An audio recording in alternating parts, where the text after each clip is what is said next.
All right, good morning, everybody. We're going to be talking about changes to the Transition Assistance Program, which is outlined in NAP-Admin 223/19. So this applies to all sailors who are separating. So regardless of whether you're retiring, you're doing your first contract, second contract, whatever it is, it's just important for you to know that these changes have occurred if you're not already tracking on them. So basically, it applies to all sailors after serving over 180 days or more, and it went into effect last year. The advice that given to you guys here is try and do a TAPS class down at Fleet and Family Services closer to San Diego, or if you're going to actually be doing it at another installation because you're going to be PCSing, that's great. But the one on board at Camp Pendleton is primarily geared toward the Marine Corps. So the Navy one is obviously more geared towards us, and it speaks Navy language a little bit better and helps you translate all your skills from what you've done in the Navy. TAPS has 5 key components that have significantly improved the transition support.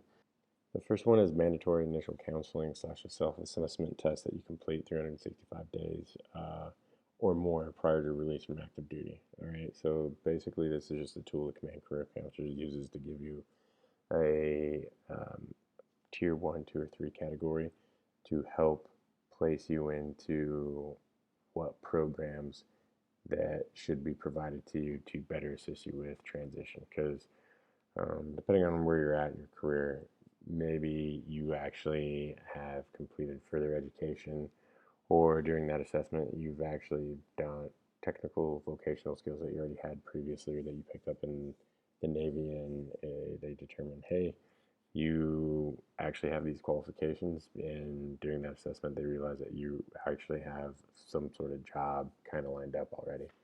So it just helps the command make sure that they try and make you successful on the outside.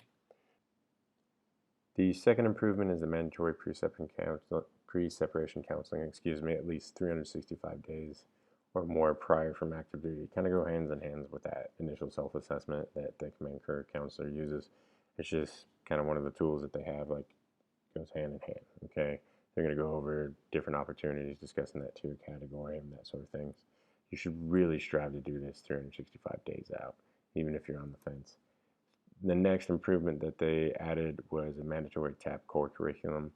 So this includes a DoD transition day, which is a pre-separation counseling, military occupation, crosswalk, financial planning. You get to talk with Veterans Administration benefits and service departments, and then they have a Department of Labor one-day employment workshops. Some of this is universal across the board at DoD facilities, okay? So even if you do have to do this up here at Pendleton for whatever reason, you're going to get relatively the same amount of core curriculum done. So just realize if you're working in a remote area, like when I was in Salt Lake City, the closest place for us to do tests was actually up at Hill Air Force Base, and it was through their program. But I knew several Army counterparts I worked with that went through it, and they got a bunch of great information there. So just take it with a grain of salt and just be spun up on this program so you know what you should be getting out of the transition course wherever you go. The next one, the fourth improvement they did, is a 2-day track, and it's a sailors assigned to Tier 1 and 2 may be waived from participating in it, okay?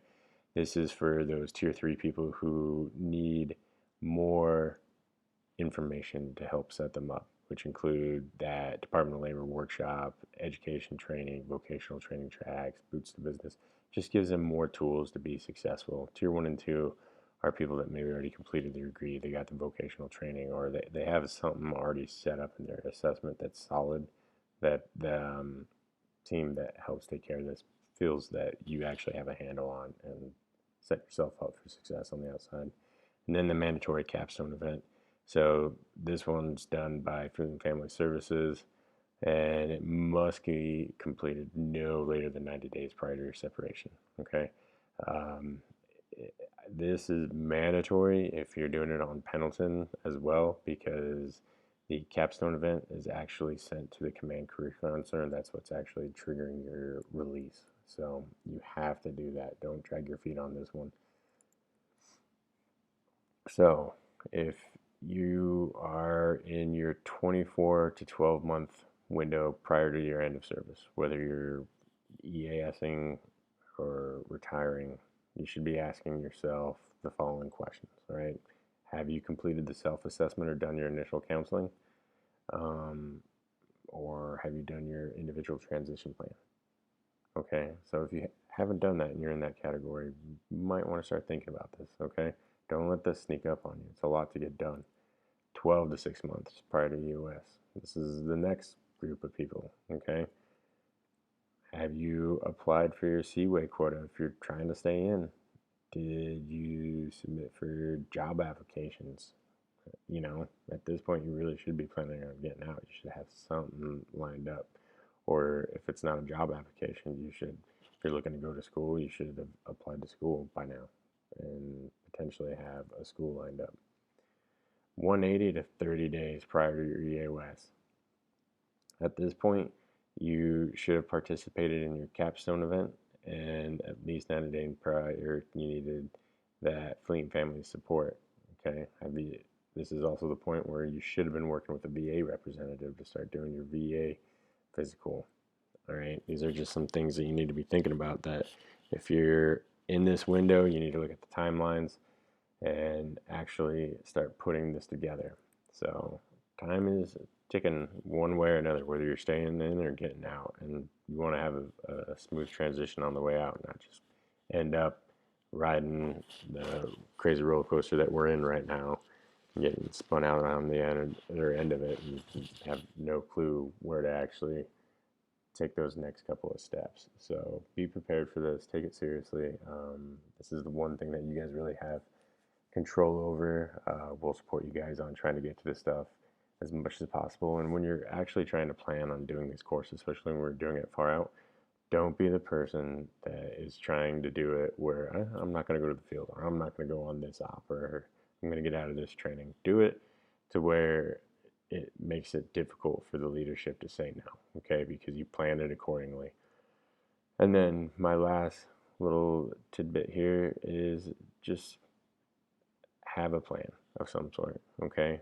Be prepared for it. I've got links to all the nav admins in the description, as well as links on the website to help you kind of look at it. They've got tools on NAPERS itself, which is also in the description. It's a direct link to the TAPS transition page, and they've got like little toolkits and stuff like that that you can look into it more. So, all right, we'll move on to the next training for tomorrow, and we'll finish this strong. Keep it up.